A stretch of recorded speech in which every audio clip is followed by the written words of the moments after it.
Good evening and welcome to another EmoNews package for September 9th, 2025. I am your presenter, Anna Benjamin.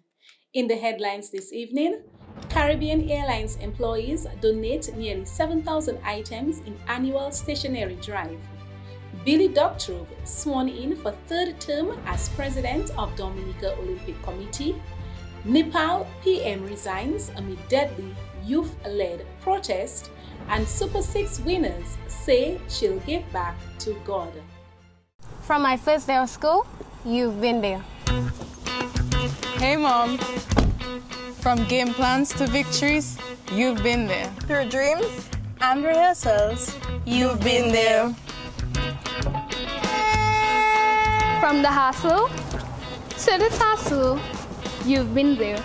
A chimney is more than a car. It's where life happens.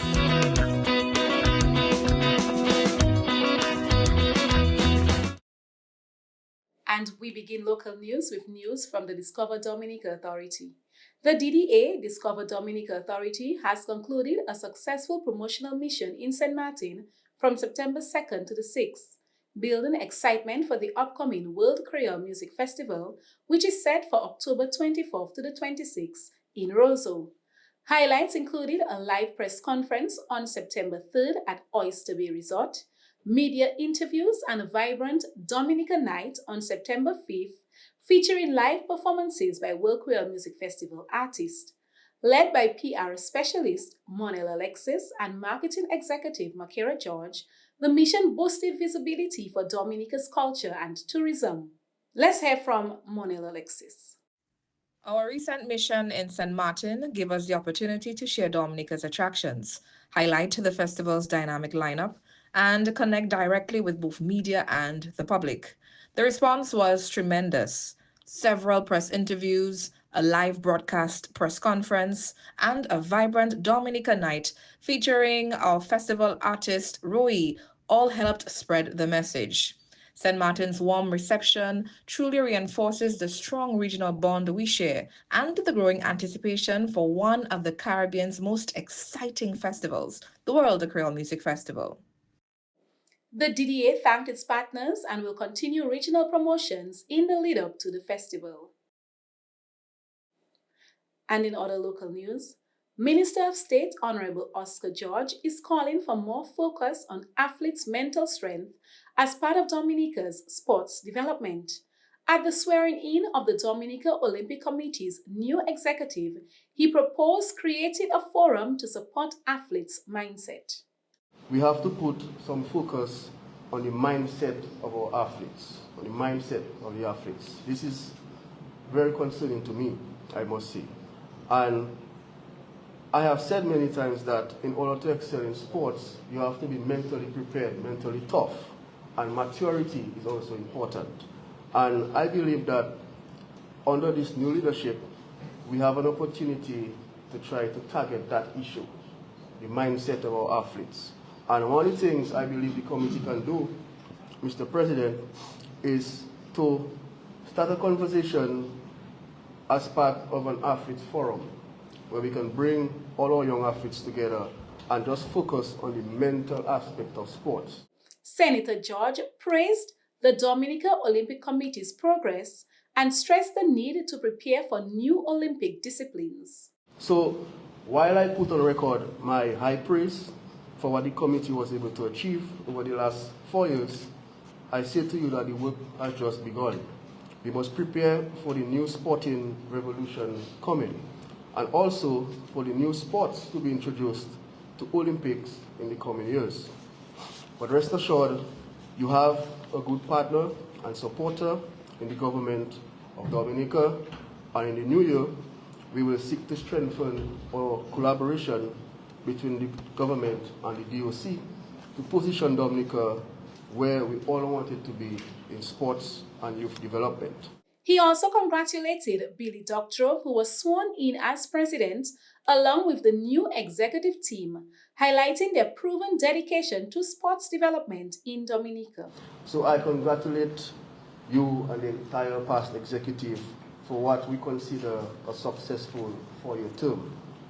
I personally believe that there were many success stories during this period, culminating with our historic gold medal at the Summer Olympics.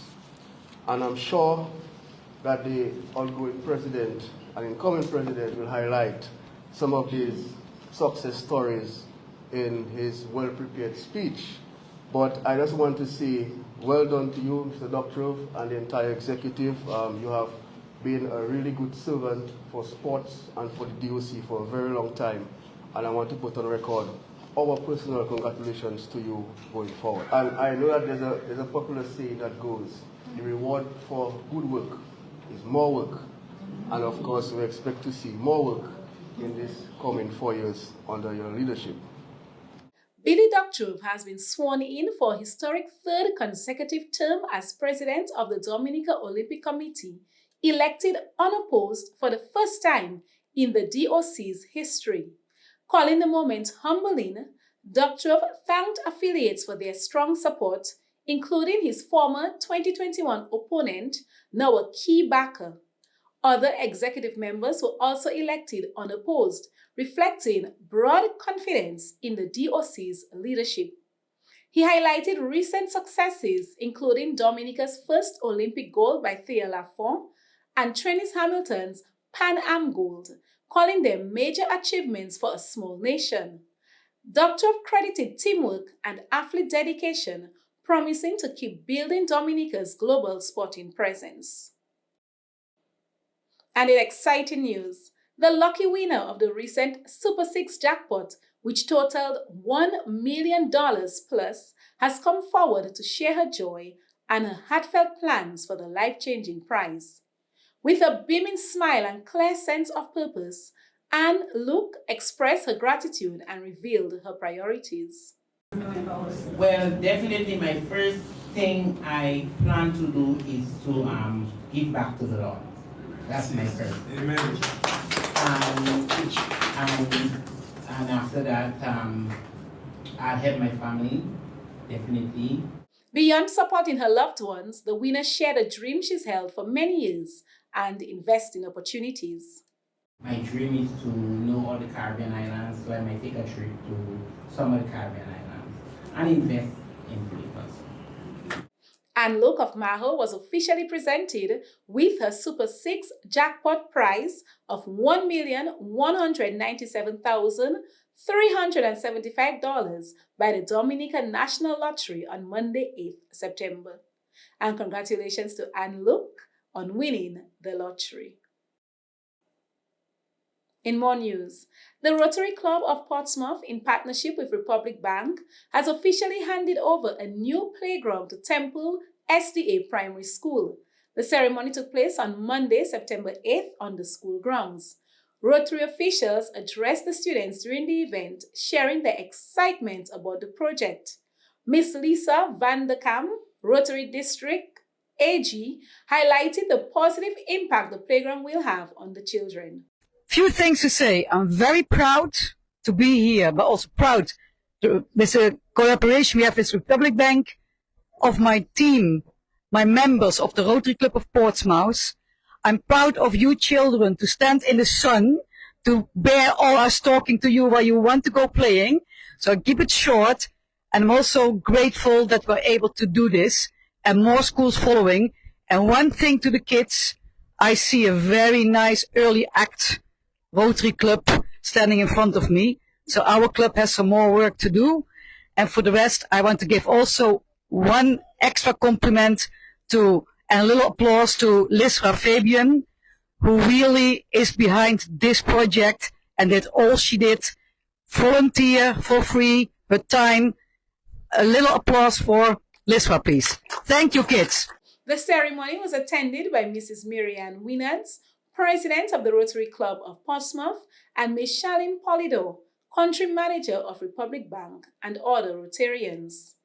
Principal Glenda Sirius expressed gratitude to the club for its generous contribution, noting how much the students will benefit from the new facility, which had them visibly excited.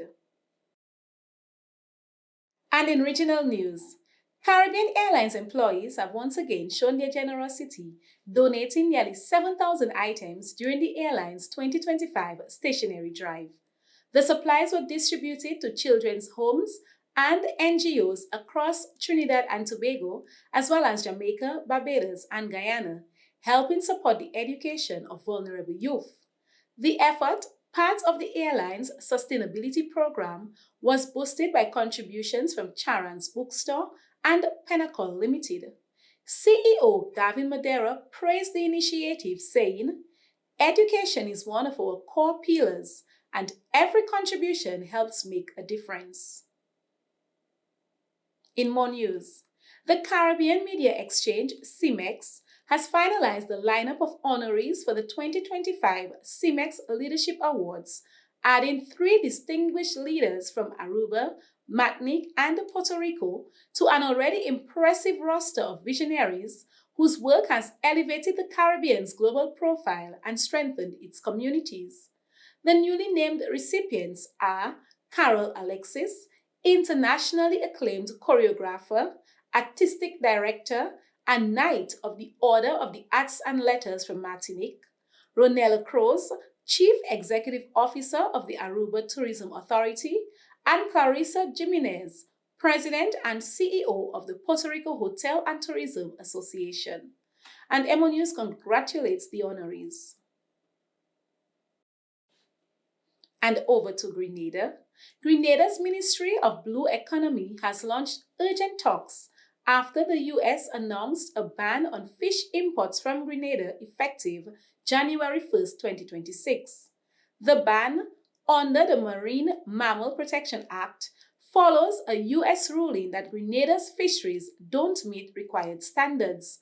While local fishing and other exports remain unaffected, the ministry is working with partners to regain U.S. market access and uphold sustainable fishing practices. Public consultations will be held to engage stakeholders. And on to news from Curacao. The Curacao Tourist Board will host a 2-day cruise tourism symposium from September 29th to the 30th under the theme Shore to Ship, Elevating the Local Cruise Experience. Timed to mark World Tourism Day, the event aims to strengthen Curaçao's cruise sector by bringing together key players for networking, learning, and collaboration. Highlights include a keynote address by Antoinette Wright of Carnival Corporation, expert panel discussions, and interactive workshops led by the Aquila Center for Cruise Excellence, specially designed for frontline professionals. And on the international scene, Nepal PM resigns amid deadly youth-led protests.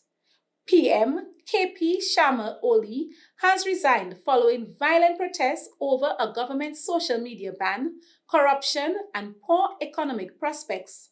At least 19 people were killed and hundreds injured as security forces used live ammunition, tear gas, and water cannons to disperse crowds. The unrest, driven largely by Generation Z protesters ages 13 to 28, is the country's worst in decades.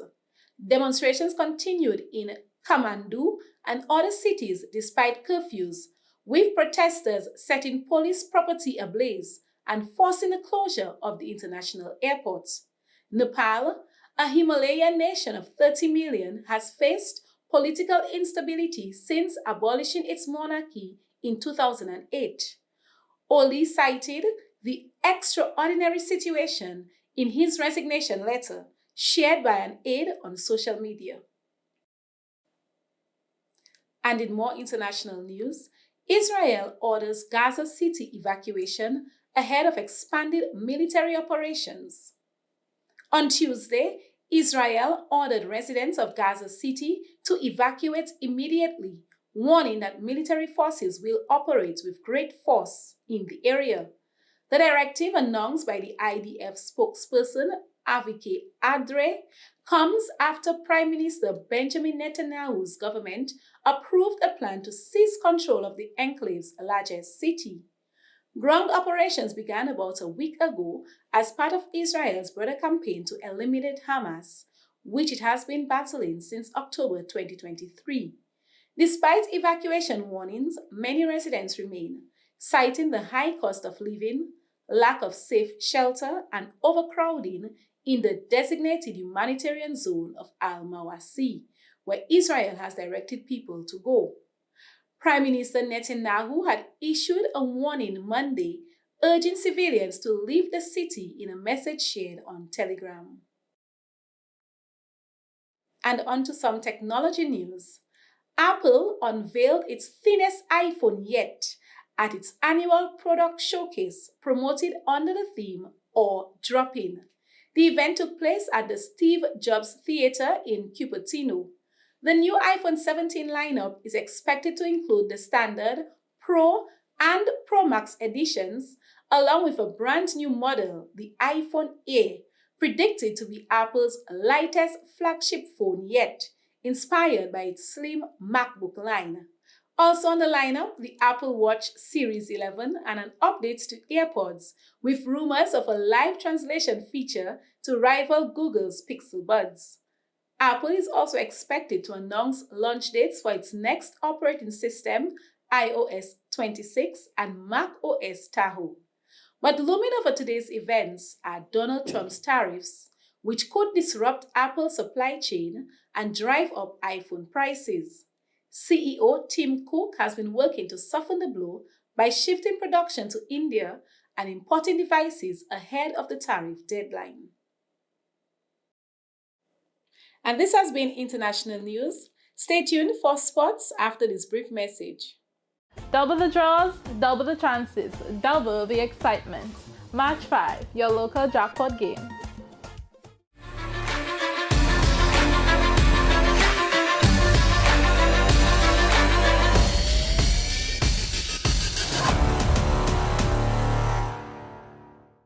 And first up in sports news, the Dominica Cycling Association, DCA, hosted its closing ceremony and constitutional ratification on Saturday, September 6 at the Dominica Olympic Committee's building. The event brought together cyclists, managers, coaches, parents, and sponsors in a celebration of sports achievement and future direction. The ceremony featured 2 segments, a business session and an award session. Award recipients include Lewis Williams of the Kalnago Territory, who received Most Promising Cadet, Miss Rachel Semper, Female Cyclist of the Year, Ross Semper, Junior Cyclist of the Year, Gritson Murias, Most Improved Cyclist of the Season, Kohath Baron, National Cyclist of the Year. Appreciation awards were presented to Sagicor, Josephine Gabriel and Company, the Dominica Police Force, HHV Wichich and Company Limited, Autotrade Limited, Maboys, Kubuli Bar, and KFC Dominica for their partnership and continuous support over the past 6 years. Special recognition also went to Henderson Gustav for his dedication to cycling over the past decade, and Adiel Charles for her commitment to race preparation and organizational support. The DCA extended heartfelt thanks to the president of the Dominica Olympic Committee and his executive team for their role in making the cycling season a success, particularly through consistent financial support since the sport's inception. A key highlight of the event was the unanimous ratification of the Dominica Cycling Association's new constitution, marking a significant milestone. As of September 6, 2025, the association will conduct its affairs under these updated rules and regulations. The DCA congratulated its executive and membership for a successful season and looks forward to building on this momentum. And in cricket news, Pakistan fast bowler 31-year-old Osman Shinwari has announced his retirement from international cricket. Between 2013 and 2019, he represented Pakistan in 1 Test, 17 One-Day Internationals, and 16 T20 Internationals before recurring back injuries derailed his career. Shinwari made his debut in a T20 International against Sri Lanka in Dubai in 2013 and went on to deliver his best performances in One-Day Internationals, where he claimed 2 5-wicket hauls. His standout spell came in just his second one-day international in 2017 when he ripped through Sri Lanka with figures of 5 for 34 in 21 balls. He repeated the feat with another 5-4 in Karachi in 2019, his penultimate one-day international. A teenage prodigy, Shinwari had first drawn attention at 19 with a devastating 5 for 9 in the 2013 Departmental T20 Cup final, which fast-tracked him into Pakistan's squad. Despite flashes of brilliance, he struggled for consistency at the international level. His last outing came in the National T20 Cup for Quetta region, where he went wicketless in 4 matches. In football news, Dominica names a 22-member squad for the WIFA Women's Tournament. The Dominica Football Association has officially announced the 22 players who will represent the Nature Isle at the upcoming WIFA Women's Tournament set for September 14th to the 20th. The squad list includes goalkeepers Diamond Daniel, Shanta Hazel, and Joel Harvey, defenders Brinelora, Maris Joseph, Priscilla Samuel, Jarisha Paul, Sajira Centros, and Leanne Laura. In the midfield will be Zaria Pascal, Rosalinda Paul, Annick Francis, Miriam Elwin, Jessica Pielwi, Kenisha John Lewis, Timisia Pielwi, Kimra Joseph, Alian George, and Kiana Phillip. And forwards, Brittany Dennis, China Tulloch, and Brittany Stout. At the official squad presentation, Mr. Jerome Badwill, Technical Director of the DFA, extended best wishes to the players as they prepare for the regional competition. I just really want to say congratulations on where we've gotten so far. And I wish us all the best in the WIFA tournament. And we're going to come out with quite a bit of information that will guide us on our way forward. So thanks to the DFA for investing in the young ladies. Thanks to the coaching staff for the hard work that you've done. And everybody else behind the scene who is supporting. Thank you very much, and God blessings upon you. Team captain also expressed her gratitude to the coaching staff and teammates for their confidence in her leadership. First of all, to the coaching staff, thank you for having a lot of faith in me, thinking I can, for believing in me to lead the team. To the 22 players that were selected, big congratulations. I know everyone here worked hard, really hard, and even the players that didn't make it this strong. I believe in each and every one of us, to be honest. When we go out, I just need us to put our best foot forward. All of us, we have our weaknesses, but we know together as a team, we'll be the strongest. So, thank you. EmoNews extends best wishes to the team as they pursue glory in the WIFA tournament. And that's it for the news package. Stay tuned for the weather report from the Dominica Meteorological Service.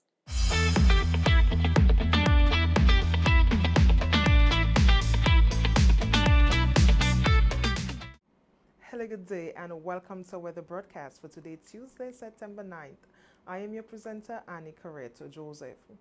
Let's begin with the surface analysis, and across the Leeward Islands today we have a lingering trough system, and just to the east of the islands is a weak tropical wave. Now let's take a look at the satellite imagery associated with these features.